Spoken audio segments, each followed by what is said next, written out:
लगता है शंकर जी भाग्य बदलने को तैयार बैठे हैं, बस शंकर जी के पास में कोई भेजने वाला सदगुरु होना चाहिए।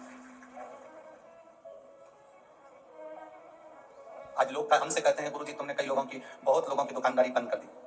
हम किसी की दुकानदारी बंद करने के लिए व्यासपीठ पर नहीं बैठे।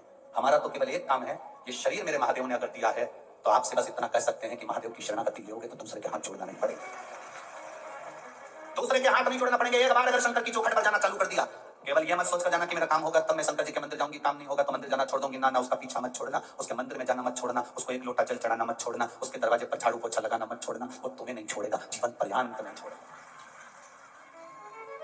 ये शिव तत्व है, शंभु शंकर ओ घड़ी है।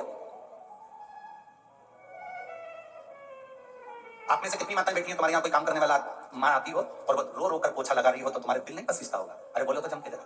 कोई रो रो के बर्तन मांज रहा हो, तुम्हारा दिल नहीं पसीजेगा? कोई रो रो के कपड़ा धो रहा हो, तुम्हारे घर के बच्चों को संभाल रही है, रो रो के खूब दुखी है, खूब दुखी, तो घर की जो सेठानी होती है वो पूछ लेती है, आई इधर आओ जरा, आई इधर आओ, क्यों रो रही हो, क्या हो गया? आज मेरी बहू से झगड़ा हो गया, उसने मुझे रोटी नहीं दी है, आज मैं बड़ी दुखी हूँ। सेठानी कहती है तुम काम छोड़ो पहले, लो मैं प्लेट में खाना देती हूँ, लो खाओ। आई रोना नहीं, जीवन तो चलता रहता है। सेठानी को दुख होगा, उसके घर की बर्तन वाली, काम वाली, पोछे वाली अगर कोई दुखी है तो सेठानी को दुख होता है। इस मृत्यु लोक में रहने वाला कोई मनुष्य दुखी है तो मेरे महादेव को दुख होता है,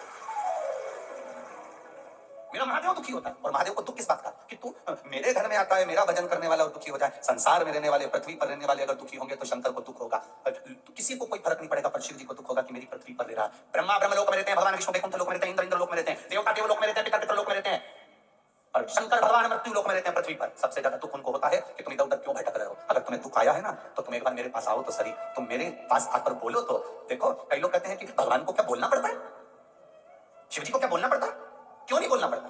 यहाँ पर इतनी सारी माताएं बैठी हैं, इन सब माताओं को मालूम है कि तुम्हारा पति 4 रोटी खाता है, सब माताओं को मालूम है कि तुम्हारा बेटा 4-5 रोटी खाता है। इसमें से कितनी माताएं ऐसी बैठी हैं, शायद ही कोई माता ऐसी होगी जो पति 4 रोटी खाता होगा तो एक साथ 4 धर के दे देती होगी।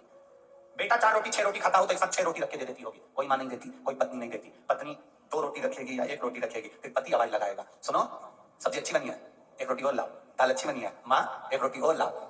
पति आवाज लगा रहा है कि 1 रोटी और ला, तो पत्नी प्रसन्न हो रही है, इन्होंने मुझसे रोटी मांग कर खाई। माँ प्रसन्न हो रही है, मेरे बेटे ने आवाज लगाई कि माँ मुझे रोटी ला कर दे, सब्जी अच्छी बनी, आज बेसन अच्छा बना, आज आमती अच्छी बनी, आज सामान अच्छा बना, आज ऐसा अच्छा, माँ 1 रोटी और ला कर दे। बेटा माँ को बार बार बुला रहा है, माँ को मालूम है 6 रोटी चाहिए तो माँ 6 रोटी दे सकती थी, पर माँ ने जान कर नहीं दी कि मुझे आवाज लगाएगा। भगवान तुम्हें सब कुछ दे सकता था, पर भगवान चाहता है कि तेरे बाप को आवाज तो लगा।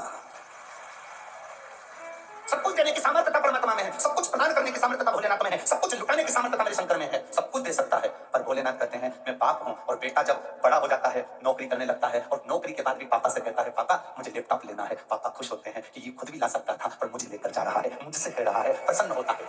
बाप की प्रसन्नता, पैसा किसका, बेटे का, सामान किसका, बेटे का, पर बाप से कह रहा है पापा मुझे लैपटॉप लेना, पापा मुझे गाड़ी लेना, पापा मुझे ये सामान लेना। ला सकता है, सब कुछ ला सकता है, पर बोला क्यों है? क्योंकि उसको महान बनाना। मेरी माताओं से निवेदन, मेरी